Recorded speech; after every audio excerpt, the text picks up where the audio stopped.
الرجيم بسم الله الرحمن الرحيم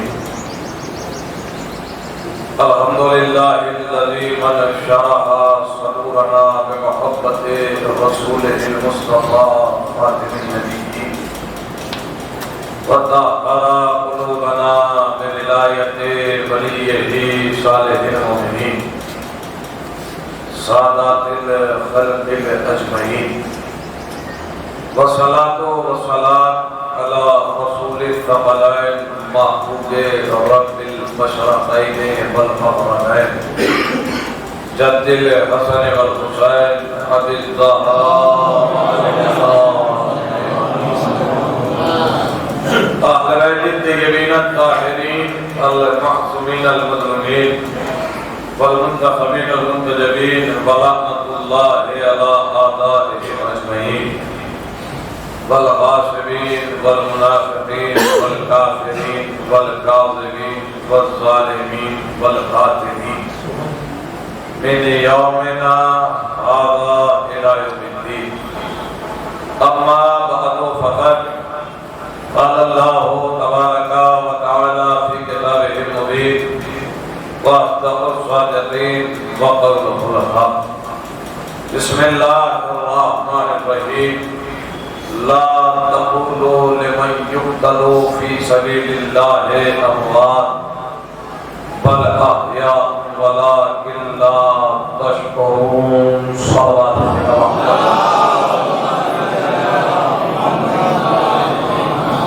عزیزان محترم بزرگان ملت، انتہائے واجب الاحترام اساتذہ کرام، علماء کرام اور بزرگان قوم، ایک مرحوم کے سال ثواب کے لیے اس مجلس ادا کا انعقاد کیا گیا، لہذا اولا مقام دعا ہے کہ پروردگارہ بطفیل چہارہ معصومین علیہ السلام مرحوم کو جواری آئمہ میں جگہ عنایت فرما، بحق شہدائے کربلا بالخصوص بحق یتیمان کربلا مرحوم کے عزیز و اقرباء و وارثین کو صبر جمیل عطا فرما، مرحوم کے درجات عالیہ میں اضافت کے لیے اور حاضرین مجلس کے مرحومین کے درجات عالیہ میں اضافت کے لیے حضرت محمد والے محمد پر بلندتر صلوات۔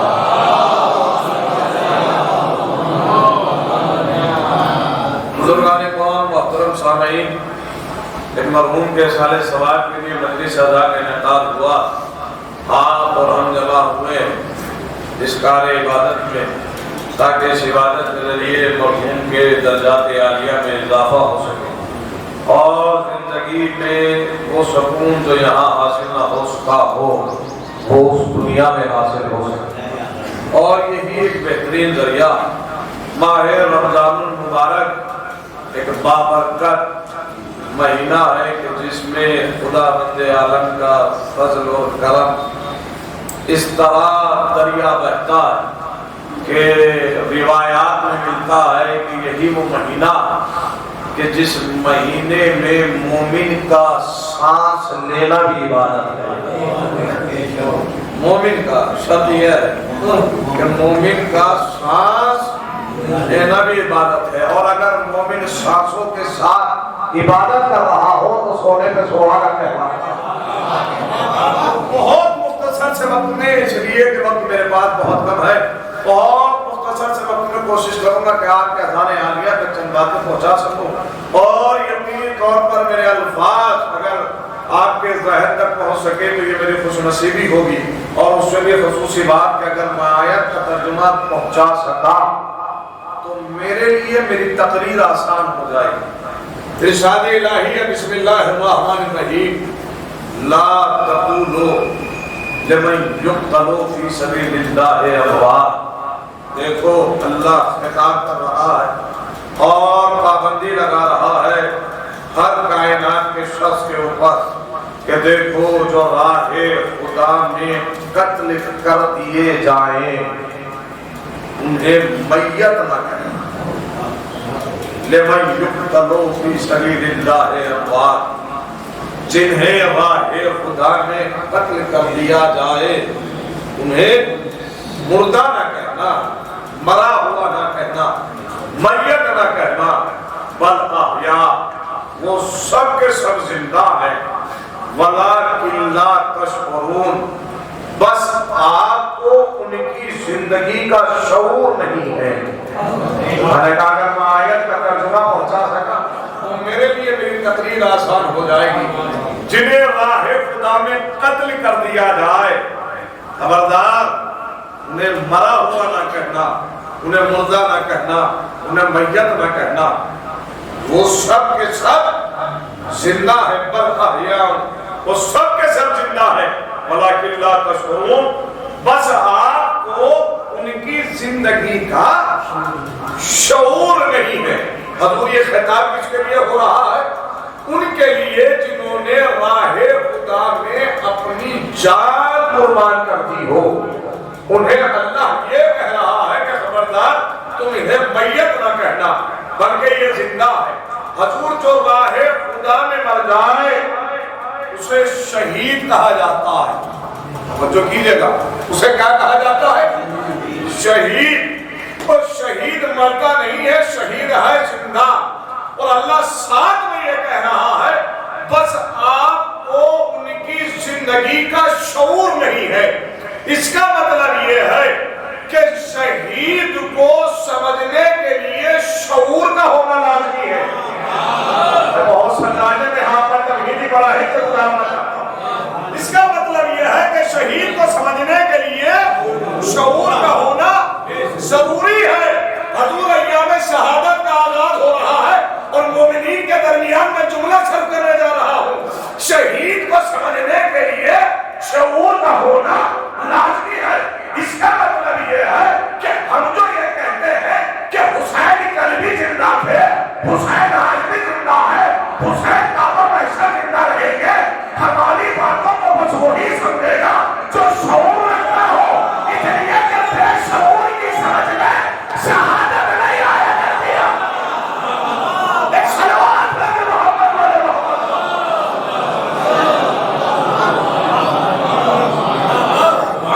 اس لیے کہ شہید کو سمجھنے کے لیے شعور کا ہونا لازمی ہے۔ یہ بزرگان قوم یہاں بیٹھے ہیں، ان سے دریافت کیجیے گا، یہ جو میرے جوان بھائی بیٹھے ہوئے ہیں روزے کی حالت میں یہاں مومنین تشریف فرما، میں بہت تیزی سے گزروں گا۔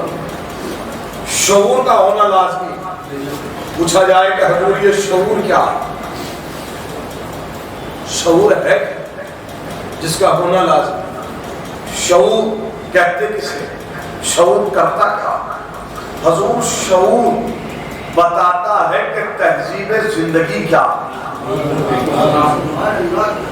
شعور بتاتا ہے کہ بزرگوں کا احترام کیا ہے، شعور بتاتا ہے کہ بندوں کے حقوق کیا ہے، شعور بتاتا ہے کہ عبادت کیسے اور کس کی کرنا چاہیے۔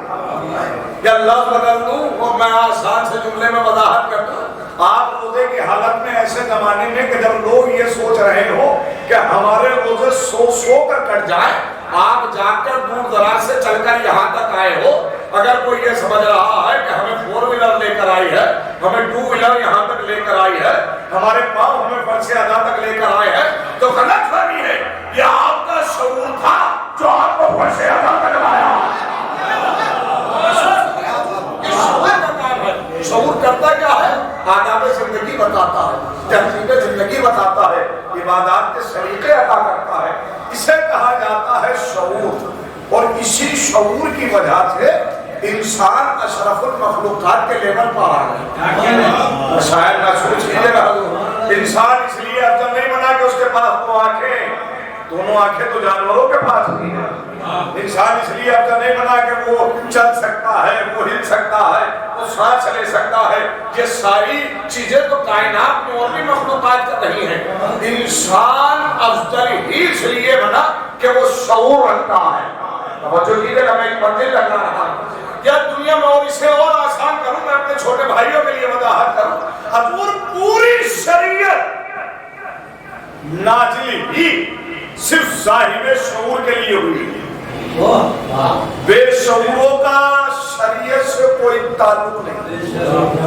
شاید اللہ تو نہیں پہنچا پائے گا۔ اگر شریعت کی بات نہ کروں میں اور آسان کر رہا ہوں، صرف 2 منٹ چاہیے اور یہی موضوع بھی ہوگا، صرف 2 منٹ، 2 لمحات کی توجہ۔ آپ دنیا کے کسی بھی ملک میں جائیں، ہر ملک کے اپنا ایک لا ہوتا ہے، قانون ہوتے ہیں، قوانین ہوتے ہیں، ان کے اپنے رول ہوتے ہیں۔ ان سے پوچھئے آپ نے یہ جو اپنے ملک میں قانون بنائے ہیں، یہ کس کے لیے بنائے؟ وہ بس یہی کہیں گے صاحب شعور کے لیے بنائے ہیں۔ جو لوگ کی ذرا سی تمیز رکھتے ہیں وہ پہچانے یہ قوانین کس کے لیے بنائے؟ صاحب شعور کے لیے۔ میں مثال پیش کروں، آپ یہاں سے باہر نکلیے، اس لیے کہ آج کل آوارہ پشوؤں کی تعداد بڑھتی جا رہی ہے، میں آپ نے جملے کا لطف ہی نہیں لیا، اور آج کل جو ہے سڑکوں پہ نہیں مسجدوں کے سامنے زیادہ آوارہ پشو نظر آ رہے ہیں۔ میں نے لفظ کہا تھا کہ آپ کے تحمل کی ذمہ داری ہے، میں اس کی وضاحت کر رہا ہوں۔ جائیے کوئی وحشی جانور آپ کو باہر ٹکر مارتے، آپ کا ہاتھ ٹوٹ جائے، پیر ٹوٹ جائے، وہ جائیے یہاں کے لوکل کورٹ میں، وہ جا کر کہیے حضور فلاں جانور تھا، وحشی جانور تھا، سڑکوں پر گھومتا ہوا جاتا ہے، اس نے ہمارے ٹکر ماری ہے، یاچیکا درج کر لیجیے، FIR کرا دیجیے۔ تو جج کیا کہہ کر واپس کر دے گا؟ پاگل ہو گئے؟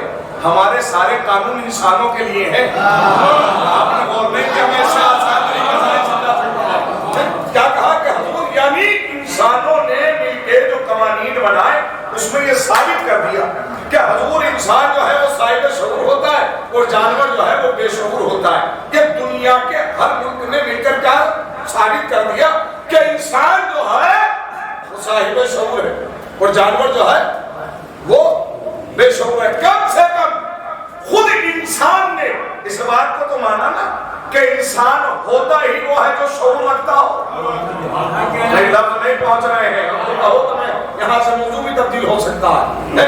حضور کم سے کم انسانوں نے قوانین بنائے کہ اس بات کو مانا تو صحیح کہ انسان ہوتا ہی وہ ہے جو شعور رکھتا ہے۔ تو ساری دنیا کے انسانوں نے مل کر، پڑھے لکھے لوگوں نے مل کر یہ طے کر لیا کہ انسان جو ہے وہ صاحب شعور ہوتا ہے اور جانور جو ہے وہ بے شعور ہوتا ہے۔ لیکن مسلمانوں یہ مہینہ ایسا مہینہ ہے کہ جس میں آپ قرآن بڑی کثرت سے پڑھتے ہو، اور بہت سے تو ایسے پڑھنے والے ہیں جو جماعت کی صورت میں پڑھتے ہیں۔ تو قرآن تو متواتر پڑھا جا رہا ہے نا، تو قرآن کو کبھی عقل کے دریچے سے پڑھو، آنکھوں کی بینائی سے نہیں۔ اس لیے کہ جب بھی میں قرآن پڑھتا ہوں مجھے قرآن مجید میں کچھ ایسے جانور نظر آتے ہیں جنہوں نے اپنے شعور کی منزلوں کو نبیوں کے سامنے رکھا۔ اور شاید لوگ ایک لفظ کی میں پوری ذمہ داری سے بات کرنا چاہتا ہوں، ایسے جانور جنہوں نے اپنا شعور عام انسانوں کے سامنے نہیں نبیوں کے سامنے رکھا ہے۔ آئیے میرے ساتھ سورہ سعد کی طرف، اور جناب سلیمان دعا کر رہے ہیں ربی فرلی وحبلی ملکن، پروردگارہ میری خطائیں بخش دے اور مجھے ایک بہت بڑی حکومت عطا فرما۔ اور ایک بہت بڑی حکومت ملی بھی، چرند پر، پرند پر، ہواؤں پر، جنات پر، انسانات پر، ایک بہت عظیم حکومت۔ اور اس حکومت کے ملنے کے بعد سلیمان جب سفر کرتے تھے تو ہواؤں کا سفر کرتے تھے۔ تمام واقعہ آپ کے ذہن میں یہ حسین ترین واقعہ قرآن مجید کا، بس میں آپ کو ایک نقطے کی طرف متوجہ کر رہا ہوں۔ اور ایسے جب یہ تخت چلتا تھا تو پرندے ایسے سایہ کر کے اڑتے تھے کہ سورج کی ایک کرن بھی تخت پر نہ آ جائے۔ یہ ہے کہ نہیں ہے؟ ایک روز پرندوں کی صف میں سے ایک پرندہ غائب ہے۔ پوچھا کون گیا؟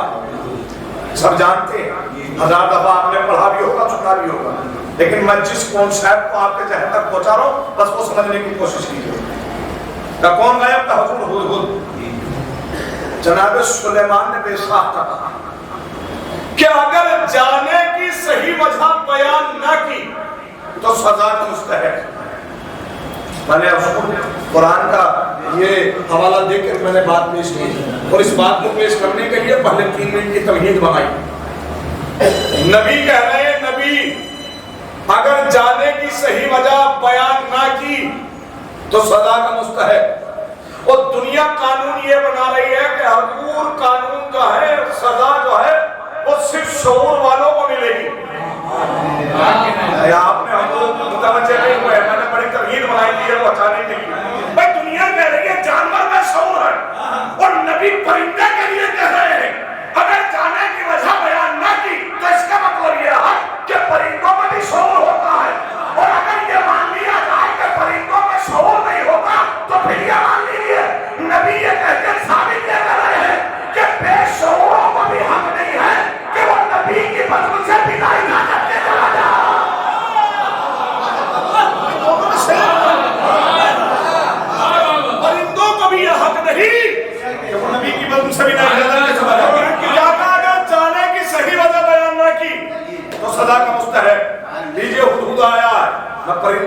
پڑھنا چاہتا. کہاں گئے تھے؟ حضور ملک سبا کی خبر لائے. خبر یہ نہیں ہے کہ کوئی بستی ہے جس کا نام سبا ہے، کوئی شہر ہے، ملک ہے. خبر یہ ہے مجھے اب بتانے والا. حضور کیا خبر ہے؟ اس ملک کی ملکہ اور اس ملک کی رعایا چاند اور سورج کی عبادت کرتے ہیں، اور آپ ہیں اسلامی مملکت کے حاکم، لہذا آپ پہ لازمی ہے کہ دعوت اسلام دیجیے. کس کا شعور ہے؟ آپ نے غور نہیں کیا ہے. اب پھر اور آسان کر رہا ہوں. پرندہ کہہ رہا اس ملک کی رعایا چاند اور سورج کی عبادت کرتے ہیں. ارے پرندوں میں بھی اتنی تمیز ہے کہ انہیں پتا ہے کہ عبادت کس کی کرنا چاہیے. تبھی تو اعتراض ہو رہا ہے کہ آپ ہیں اسلامی مملکت کے حاکم، لہذا دعوت اسلام دیجیے. اب یہاں سے بہت تیزی سے اور بہت خصوصی توجہ علماء میرے اساتذہ یہاں تشریف فرمائے، ان کی موجودگی میں ایک نظریہ میں آپ کے سامنے رکھ رہا ہوں. حضور کہا کہ ملک سبا ہے، اس کی ملکہ اس کی رعایا چاند اور سورج کی عبادت کرتے ہیں، آپ دعوت اسلام دیجیے. حضور جناب سلیمان نے خط لکھا. جتنے بیٹھے ہوئے ہیں بحث یہ ہے کہ لے کر کون جائے گا. یہ نبی کا پیغام لے کر کون جائے گا؟ لفظ بدل. نبی کا سفیر کون جائے گا؟ نبی کا سفیر بن کر کون جائے گا؟ اس لیے کہ معاملہ ہے اسلام کی دعوت کا، تو کم سے کم وہ لے کر جائے جو اسلام سمجھا سکے. آپ نے غور نہیں کیا ہے. کون لے کر جائے گا؟ تو بحث یہ ہو رہی ہے نبی کا سفیر کون بنے گا. آج نبی کا سفیر بن کر کون جائے گا؟ تو یہ چیزیں گویا ہو رہی ہے. پوچھا کہ یہ پیغام خط تو آپ نے لکھ دیا، آپ کا سفیر کون بن کر جائے گا، یہ پیغام کون لے کر جائے گا؟ تو سلیمان مسکرائے. آپ میں سے کوئی نہیں جائے گا. پھر یہ خود ہی جائے گا. آپ نے غور نہیں کیا. میں نے تاریخ آپ کے ذہن کے سامنے رکھی ہے. متوجہ ہے تو جملے کا لطف لیجیے. تاریخ کا اوراق پلٹیے. تاریخ کے اوراق پر نگاہیں آپ کی ہے. ایک جملے میں صدیوں میں سفر کرانے کا رہا ہوں. حضور جناب سلیمان نے پرندے کو اپنا سفیر بنایا. جب کہ پڑھے لکھے کبھی میں موجود ہے، لیکن سفیر بنایا پرندے کو. اس کا مطلب یہ ہے کہ قانون یہ بن رہا ہے کہ اگر پرندہ شعور رکھتا ہے تو نبی اپنا سفیر بنا دیتا ہے، اور اگر انسان بے شعور ہے تو نبی سورہ برات واپس لے لیتا ہے. سورہ برات واپس لے کے کہتا ہے کہ آپ یہ پیغام لے کر نہیں جائے گا. یہ پیغام علی بن ابی طالب لے کر جائے گا. نام لینے کی ضرورت نہیں ہے. حضور تو جیسے ہی حضور کا نام ہے حضور میں آپ جائے. کہنا کیا ہوگا؟ ضرورت نہیں ہے، میں نے سب لکھ دیا. کرنا کیا ہے کہ یہ پیغام بلقیس کے سامنے رکھنا. جب آپ کو منتظر رہنا ہو چلے آئے لیجیے. پہنچا. جناب بلقیس نے خط کھولا. بسم اللہ الرحمن الرحیم. اچھا یہ بسم اللہ لکھنے کی ضرورت کیا؟ جب جناب بلقیس جانتی ہی نہیں کہ کوئی اللہ ہے. اگر جانتی تو عبادت کرتی.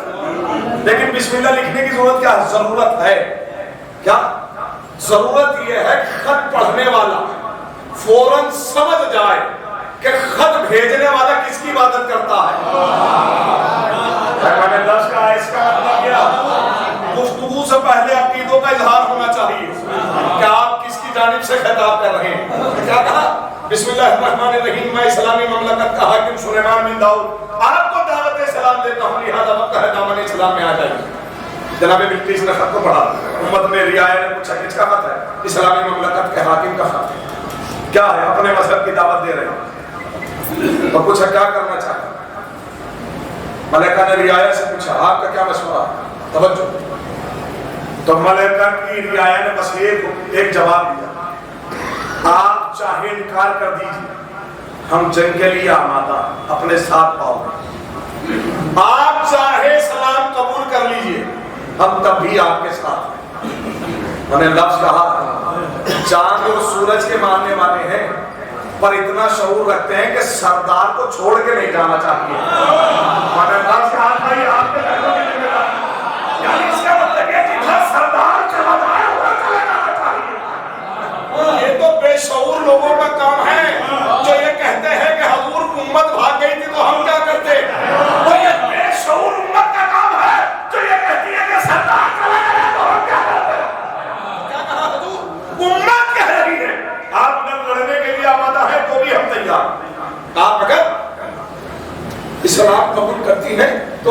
کیا. تو جناب بلقیس نے کہا نہ ہم اسلام قبول کریں گے نہ ہم انکار کریں گے. پھر کیا کریں؟ دعوت اسلام آیا, اس کا جواب تو دینا. کہاں دینا ہے؟ کیا کیا ہے؟ کہ اس کے عوض میں خزانے بھیج دیے جائیں. بس یہ کانسیپٹ اسلام کی دعوت ہے. دعوت کس چیز کی ہے؟ اسلام کی دعوت تو بلایا ہے نا. اور بدلے میں کیا دیے جا رہے ہیں؟ خزانے. یہ تاریخ میں پہلی مرتبہ نہیں ہوا کہ جب دعوت اسلام کے بدلے میں خزانے پیش کیے گئے. بھائی یا تو سلیمان کے سامنے پیش کیے گئے یا ابو طالب کے سامنے پیش کیے گئے. آپ کے ذہن آمادہ نہیں ہے کہ اپنے بھتیجے کو دعوت اسلام سے روک لیجئے, وہ جو مانگیں گے ہم دینے کے لیے تیار ہیں. بھائی یہی ہے نا. تو پوری رعایا نے جناب بلقیس سے سوال کیا کیا محترمہ یا تو ایکسیپٹ کیجیے یا ریجیکٹ کیجیے, یہ خزانے بھیجنے کی وجہ کیا؟ یہ بات سمجھ میں نہیں آئی ہے. تو جناب بلقیس نے بس ایک جواب دیا کہ حضور کہ اگر وہ اپنے مذہب میں سچا ہے تو خزانے لوٹا دے گا, اور اگر اپنے مذہب میں جھوٹا اور فریبی ہے تو خزانے رکھ لے گا. یہ کون بیان کر رہا ہے؟ قرآن مجید. بھائی دعوت کس چیز کی دی گئی ہے؟ خزانے. دعوت دی گئی ہے اسلام کی, اور بدلے میں کیا رہا ہے؟ خزانے. اور قانون یہ بنا رہے ہیں کہ اگر اسلام کے نام پر خزانے رکھ لے گا تو جھوٹا ہے, اور اگر لوٹا دے گا تو سچا ہے. تو قانون یہ بنانا کہ جو اسلام کا چہرہ دکھا دکھا کر اپنا خزانہ بھرتا ہے وہ جھوٹا ہے, جو اسلام کو لوٹاتا ہے.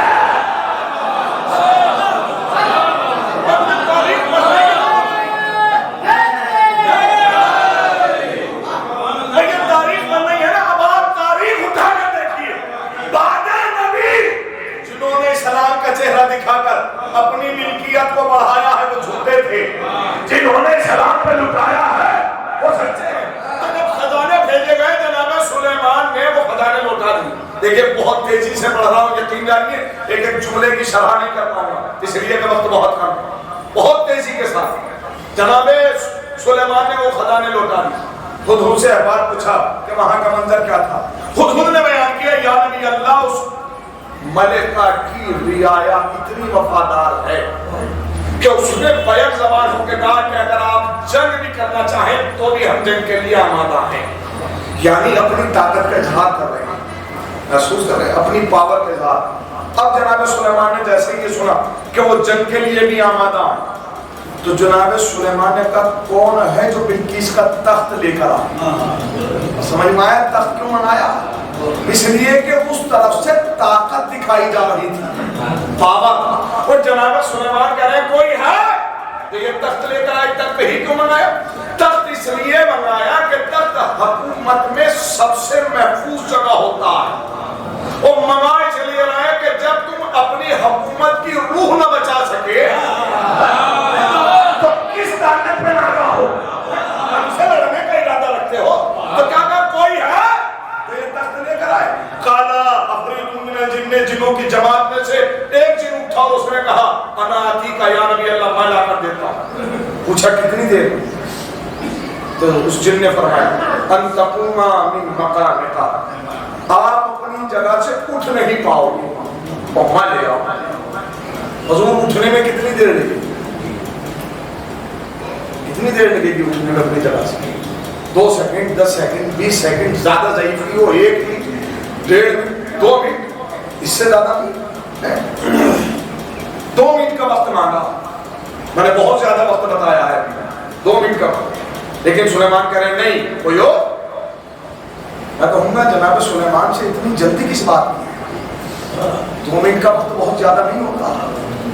اس لیے کہ نبوت کی صفت میں ایک صفت یہ ہوتی ہے کہ نبی صابر ہوتا ہے. وہ زمانہ یہ نہ کہہ دے کہ سلیمان نے بے صبری سے کام لیا, اس جن سے منگا کیوں نہیں لیتے؟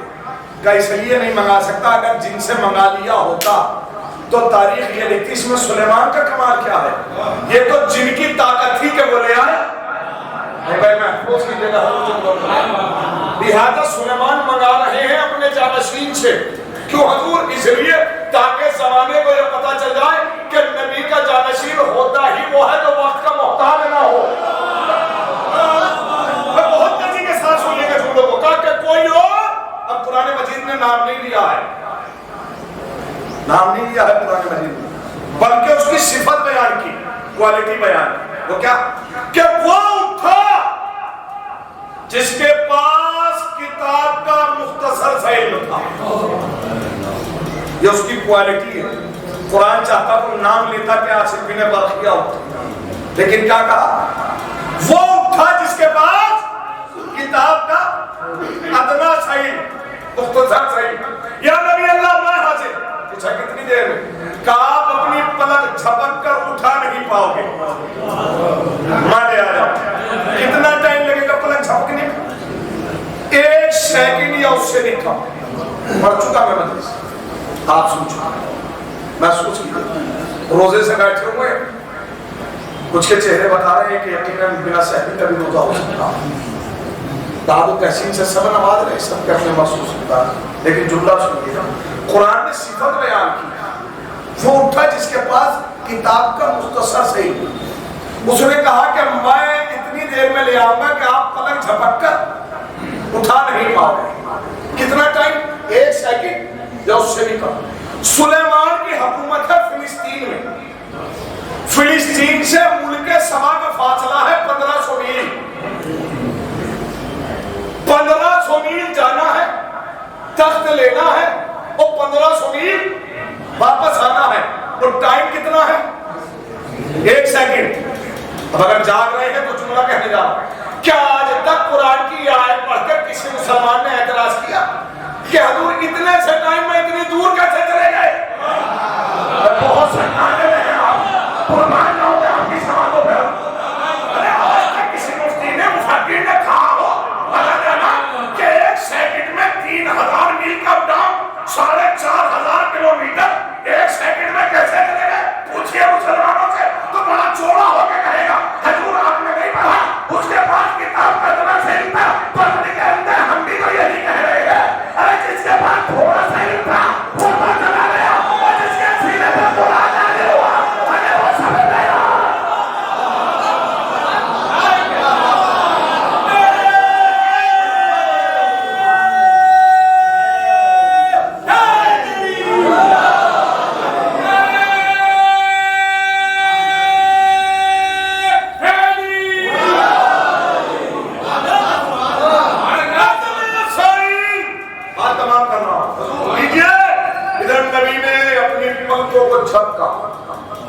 اٹھائی تو تخت سامنے، جناب سلیمان نے فوراً کا بلقیس کو خبر پہنچا کہ ان کی حکومت کا تخت پریشان نہ ہو، ہماری مملکت میں آئیں اور تخت لے جائیں، اور اپنے کچھ خاص لوگوں سے فرمائیں کہ اس تخت کا رنگ روپ بدل دو، ڈیزائن بدل دو، سچویشن بدل دو، رنگ روپ اس کی صورت بدل دو، اور اس سے جب بلقیس آئے تو چند تخت کے ساتھ پیش کرنا۔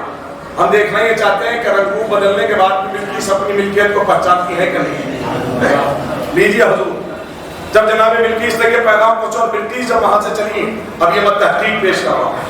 جیسے سلیمان کو خبر ملی کہ بلقیس آ رہی ہے تو جناب سلیمان نے حکم دیا اپنی رعایا کو کہ بلقیس کے استقبال میں پانی کے اوپر شیشے کا محل بنایا ہے۔ پہلی مرتبہ اس کائنات میں شیشے کا محل تعمیر ہو رہا ہے، اور قرآن شیشے کے محل کی وضاحت ایسے کر رہا ہے، فرماتے ہیں کہ جب جناب بلقیس اس محل میں داخل ہونا چاہتی تھی تو یہ سمجھتی تھی کہ یہ پانی ہے، لباس اوپر کرنا چاہتی تھی کہ کہیں بھیگ نہ جائے، تو جناب سلیمان نے فرمایا بلقیس یہ پانی کے اوپر شیشہ ہے، چلی آئی۔ پہلی مرتبہ ان کے استقبال میں شیشے کا محل تعمیر ہوئی۔ یہ جناب بلقیس آئے۔ اب صاحبان شعور کے سامنے جملہ پڑھنے جا رہا ہوں۔ جناب سلیمان نے کہا کیا بلقیس اس معجزے کے بعد یہ جو ہم نے دکھایا ہے، آپ کی مملکت کا تخت ہماری مملکت میں آ گیا، آپ کو خبر بھی نہ ہوئی، کیا اس معجزے کے بعد اسلام قبول کرتی ہے؟ میں نے ایسی قوم کے سامنے کہا ہے جنہوں نے معجزوں کو سب سے زیادہ پڑھا ہے۔ میں ایک لفظ پڑھنا چاہتا ہوں، اگر یہ لفظ پہنچ جائے تو جناب بلقیس نے مسکرا کر کہا یا نبی اللہ معاف کیجئے، مجھے معجزے کی ضرورت نہیں تھی، میں تو معجزے سے پہلے ایمان لے آئی تھی، آپ نے غور ہی نہیں کیا میں نے کہا پڑھا۔ اس کا مطلب یہ جو شعور رکھتا ہے وہ معجزے کا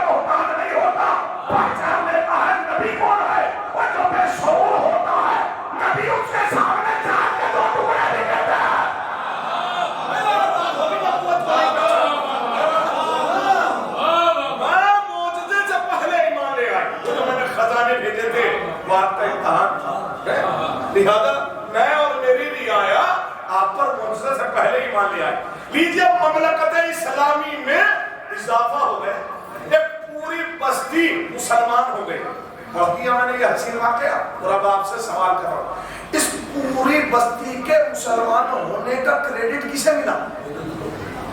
ذہن آمادہ ہے، جلال بدل کس کے شعور پر پوری بستی مسلمان ہو گئی؟ خبر کس نے آ کر ہدہد نے، ایک ہدہد کے شعور کی وجہ سے پوری مملکت مسلمان ہو گئی۔ اب دنیا یہ کہہ رہی ہے کہ جانور بے شعور ہوتا، یا اللہ بدل دو، قرآن اس کا تذکرہ کر ہی اسی لیے رہا کہ تاکہ زمانہ سمجھ جائے کہ کسی بھی مخلوق میں ہو اگر زندگی اسلام کے مطابق گزارا ہے تو ہم اس کا ذکر کرتے رہیں گے، اور اگر اسلام کے باہر جا رہا ہے تو وہ ہماری زبان کا ذکر نہیں رہے گا۔ ایک ہدہد کی وجہ سے لیجیے پوری رعایا جب مسلمان ہو گئی تو جناب بلقیس جناب سلیمان کو دعوت دے کے جا رہی ہے، اب آپ آئیے ہماری مملکت اور ہمارا نظام دیکھیے۔ جب وہ جانے لگی تو جناب سلیمان نے کہا ابھی جا رہی ہو، اپنے تخت کے بارے میں نہیں پوچھے، کہا کہاں ہے میرا تخت؟ حکم دیا کہ لائیے، پیش کیے، چند تخت آئے، رنگ روپ بدلا ہوا، صورت بدلی ہوئی ہے، ڈیزائن بدلا ہوا، پوچھ رہے ہیں ان میں سے آپ کا تخت کون سا ہے؟ جناب بلقیس اپنی جگہ سے اٹھی اور ایک تخت پر جا بیٹھی اور اس پر ہاتھ رکھ کر کہا یہ میری ملکیت ہے۔ رنگ روپ بدل گیا، جو بہت سناٹے سے سنا ہے ان کا یہ جملہ پڑھ گیا، ڈیزائن بدل گیا، دربار حیران، سلیمان پوچھ رہے ہیں کہ آپ نے پہچانا کیسے؟ اس کی تو صورت بدل گئی تھی، ڈیزائن بدل گیا۔ جناب بلقیس کے جواب پر قربان جاؤں، فرماتی ہیں یا نبی اللہ، وارث اپنی میراث کو پہچان لیتا ہے۔ اپنی مجلس تمام کو لانے کی وارث اپنی میراث کو پہچان لیتا، چاہے اس کا چہرہ ہی کیوں نہ بدل رہا ہے، تو گھبرانے کی ضرورت نہیں ہے، خلافت کے 3 نہیں 30,000 چہرے بدل جائیں، جب حقیقی وارث آئے گا تو مسئلہ امامت بنائے وہ، جب وارث اپنی میراث کو پہچان لیجیے اپنا تخت لے کر جناب بلقیس اپنی حکومت میں اور دعوت نامہ۔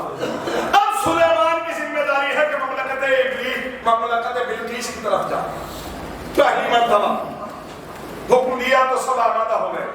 اب حکم یہ ہے کہ سنیے، یہ سفر تخت پر نہیں ہو، یہ سفر گھوڑوں پر ہو۔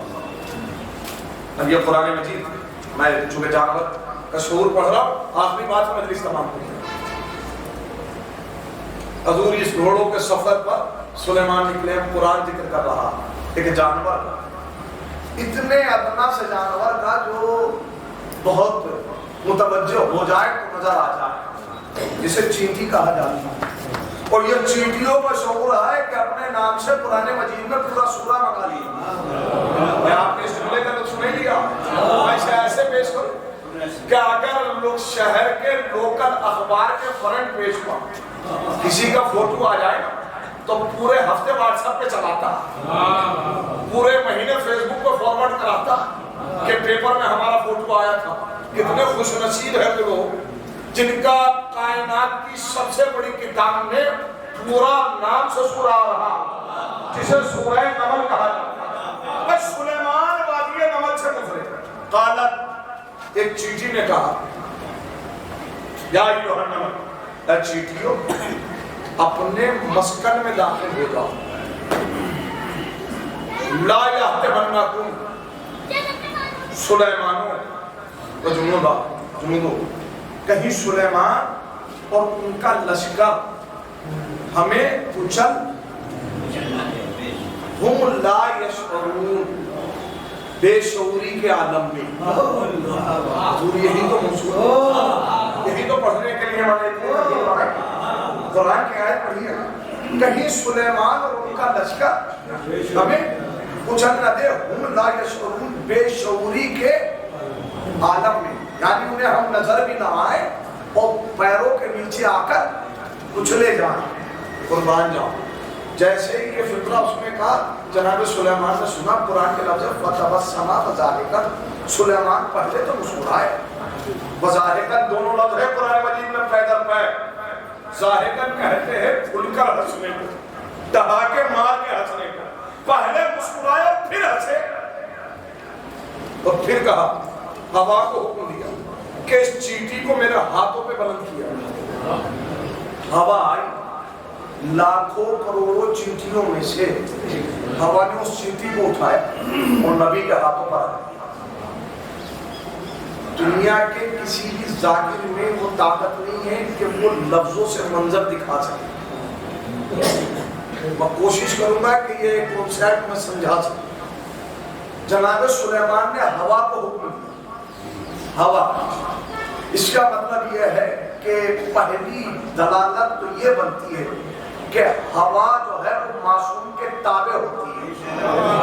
میں آپ نے غور نہیں کیا، ہوا جو ہے وہ معصوم کے تابع، ایک۔ دوسرا، ہوا آئی، وہ وادی نمل ہے، نمل چیٹیوں کی وادی، لاکھوں کروڑوں چیٹیوں میں سے ہوا نے ایک چیٹی کو اٹھایا۔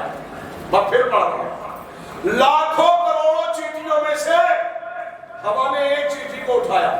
ارے بھائی آپ سمجھئے، جب ہوا آتی ہے نا تو درخت کا ایک ہی پتا نہیں ہلتا ہے، سارے پتے ہلتے ہیں، اور بہت ساری چیٹیاں ہیں۔ ہوا آئی، ایک چیٹی کو اٹھایا اور نبی کے ہاتھوں میں بلند کیا۔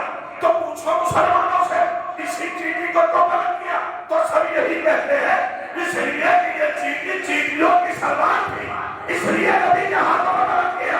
تو قانون بننا ہے نا کہ نبی کے ہاتھوں پہ سردار اٹھائے جاتے ہیں، غلام بنا کے نہیں اٹھائے۔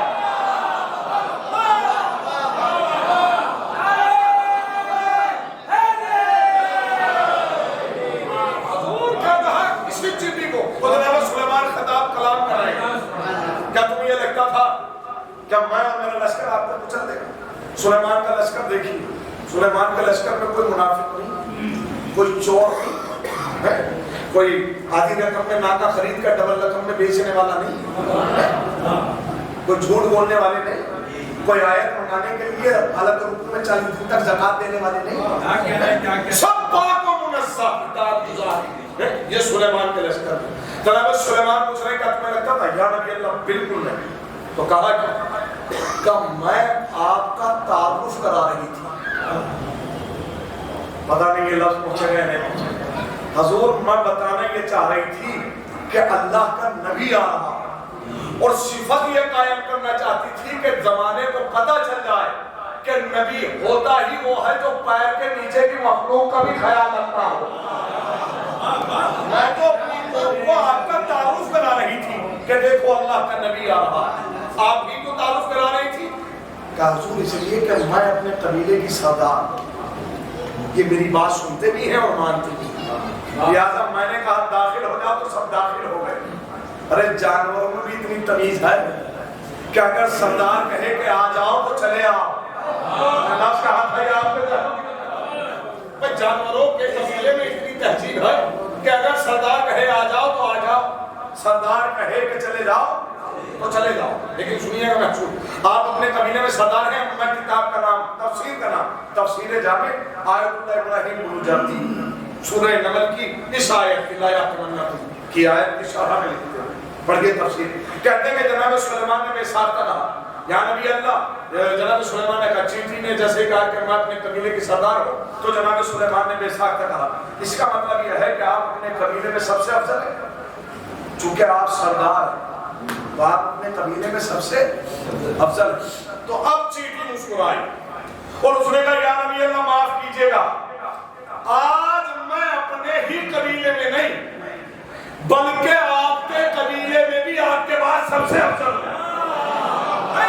جن تک جملہ پہنچ جائے وہ سلامت آگے۔ میں نے پہلے سلیمان کا لشکر بتایا کہ سلیمان کا لشکر کیسا ہے، کوئی چور چکا نہیں ہے سلیمان کے لشکر میں، ایسے ہیں جو چشمے جدل میں میلوں کا سفر طے کر لیتے ہیں، جن کی قرآن تعریف کر رہا ہے، ایسے قبیلے والے ہیں۔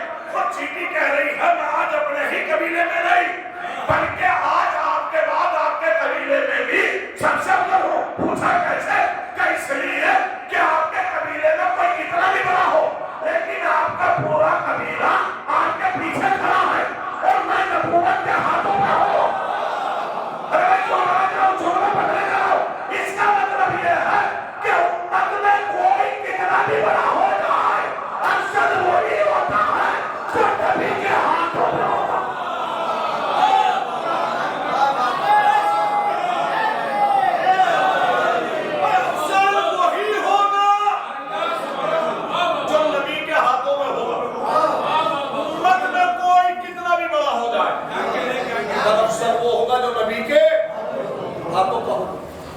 تاریخ اسلام میں یا تاریخ حیات رسول میں پوری زندگی رسول کا مطالعہ کیجیے اور تحقیق کیجیے اور پھر آگے بتائیں. پوری زندگی صرف علی اور علی کے بچوں کے علاوہ کوئی تیسرا شخص نہیں ملا جو دوش رسول پہ نظر آیا ہو، جو آغوش رسول میں نظر آیا، جو پشت رسول پہ نظر آیا، یا جو دست رسول پہ نظر آیا. یا علی نظر آئے ہیں یا علی کے بیٹے نظر آئے. اس صرف یہ نہیں کہ عام دنوں میں نظر آئے، عبادت کے زمانے میں نظر آئے. رسول خطبہ ارشاد فرما رہے ہیں، چھوٹا نواسا چلا رہا، اب آگے دامن میں پاؤں گرنے ہی والے تھے کہ سنبھالا، منبر سے اترے، آغوش میں بٹھایا، خطبے کو روک دیا اور فرمایا پہچان لو یہ حسین.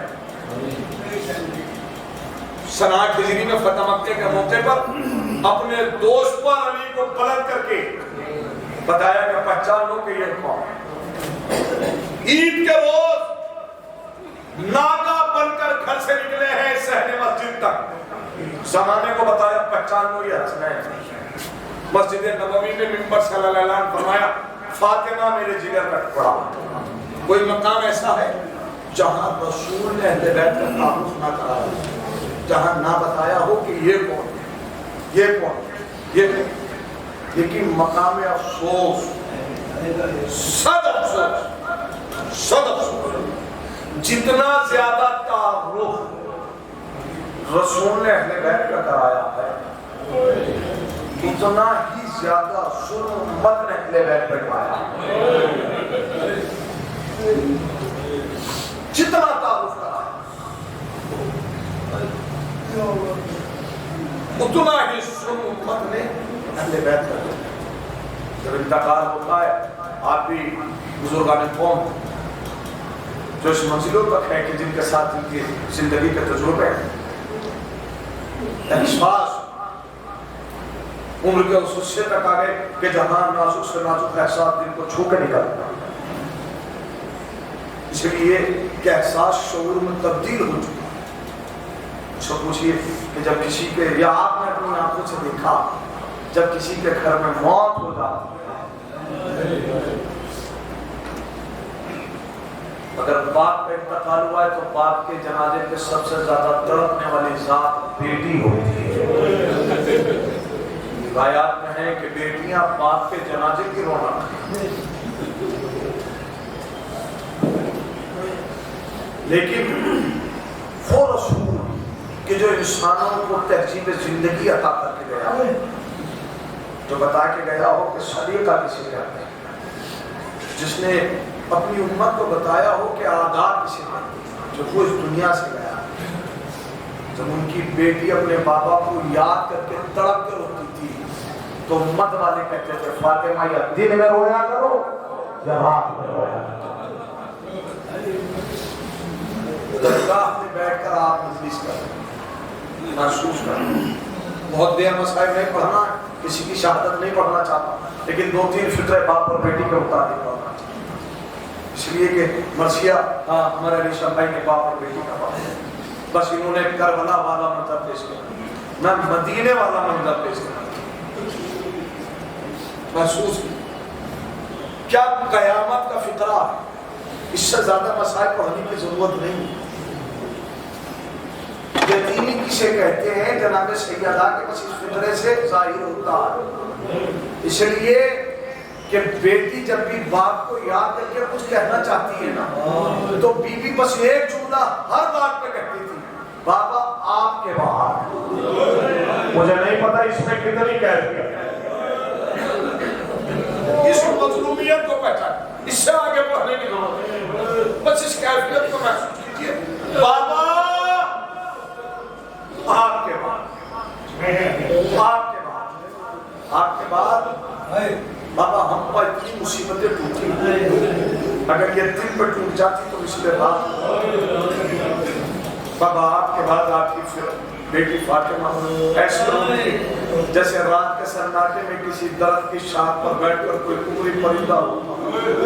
بابا مجھے نہ دن میں رونے دیا جاتا ہے بابا مجھے رات میں رونے بابا فاطمہ گھٹ گھٹ کے روتی یہ تمام تر فکرے ہیں لیکن سنیں کہ میں ایک جملہ پڑھوں گا اس لیے کہ شہادت امیر کائنات کی شب یہاں سے شروع ہوتی ہے بس ایک فکرہ پڑھنا چاہتا ہوں یہیں سے مجلس تمام لیکن ایک گوشہ مسائل پڑھنا چاہتا ہوں جب بھی جناب سیدہ ہوتی تھی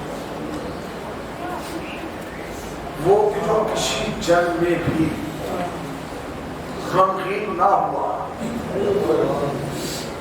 علی کے جسم پر زخموں کی تعداد کو شمار نہ کر سکتے کہ کتنی جنگوں میں علی نے زخم کھائے لیکن کوئی روایت نہیں ملتی کہ علی کا دل کسی بھی زخم پہ دکھا لیکن ہاں تاریخ لکھتی ہے کہ جب بھی فاطمہ ہوتی تھی علی مصلی پہ کھڑا تھا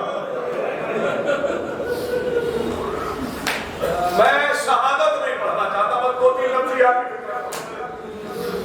جب بھی فاطمہ روتی تھی علی طرف جاتے تھے کہتے تھے بی بی ختم نہ ہوا تو فرماتی تھی میں کیسے نہ ہوں میرا باپ سنے کی تاریخ لکھتی ہے کہ شہزادی مصلی پہ ہوتی تھی اور میری آفت لیکن میں ایک فکرہ اور پڑھوں حضور جلتا ہوا دروازہ شہزادی کے پہلو میں موسیقی کی شہادت تھی گھر میں 4 بچے موجود ہیں امام حسن امام حسین جناب زینب جناب منصور 2 بیٹے ہیں 2 بیٹیاں میں یہ محسوس کرتا تاریخ لکھتی ہے کہ جب بھی فاطمہ مصلی سے اٹھتی تھی تو اپنا ایک ہاتھ پہلو پر رکھ لیتے اس لیے کہ تکلیف ہو پھر ارباب مقات لکھتے کہ جب بھی فاطمہ چکی چلاتی تھی تو ایک ہاتھ پہلو پہ ہوتا ایک ہاتھ سے چکی چلاتی تھی جب پہلو میں تکلیف ہوتی تھی تب فاطمہ زینب کی طرف بیٹی ماں کی طرف کہتی تھی اماں یہ پہلو پہ ہاتھ لیکن ماں ہے جو اپنے بچوں کو اپنا درد بیان نہیں کرتی لیکن تاریخ لکھتی ہے کہ ایک روز ابو الحسن گھر میں داخل ہوئے بس یہ آخری جملہ ہے مولا کائنات اپنی زندگی میں صرف چند مقامات پر ہوئے اس لیے کہ شہادت کے ایام شروع ہو رہے امیر کائنات چند مقام جہاں علی کی زندگی میں علی کی آنکھوں سے آنسو کرتے یا مصلی پر ہوتے تھے خوف خدا میں یا جنازہ رسول پر علی کی آنکھوں سے آنسو کرتے کہ جس کے آخری حد میں سوادار حاجی موجود ہو اس کے جنازے پہ علی تنہا کھڑا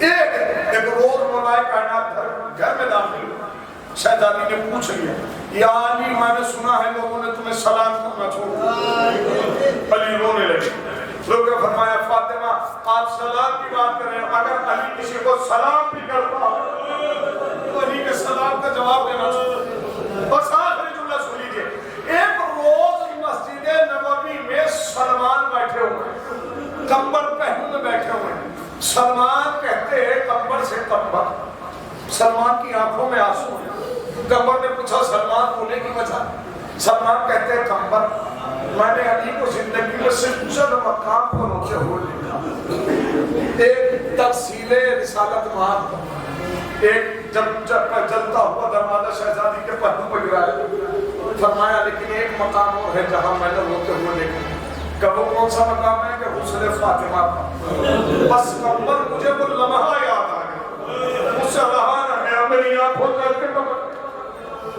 پوچھا کمبر پوچھتے سلمان ایسی کیا کیفیت تھی سلمان کہتے ہیں کمبر میں نے زندگی میں بہت دفعہ روتے ہوئے دیکھا چند مقام پر روتے ہوئے دیکھا لیکن علی جیسے غسل فاطمہ پر ہوئے ہیں کبھی کیسے نہ ہوئے کیسے ہوئے سلمان کہتے ہیں کمبر علی نے ایسی چیخ ماری کہ میرا دل کانپ گیا میں نے ہاتھوں کو لگا فرمایا مولا میں نے آپ کو کبھی ایسے روتے ہوئے نہیں دیکھا پھر یہ رونے کی وجہ فرمایا سلمان فاطمہ کی پتھریاں ٹوٹی ہوئی تھی لیکن کبھی فاطمہ نے شکوہ نہ کیا علی کیسے یہ منظر دیکھے علی نے ایک منظر دیکھا لیکن ایسا منظر نہ دیکھا علی جب تک زندہ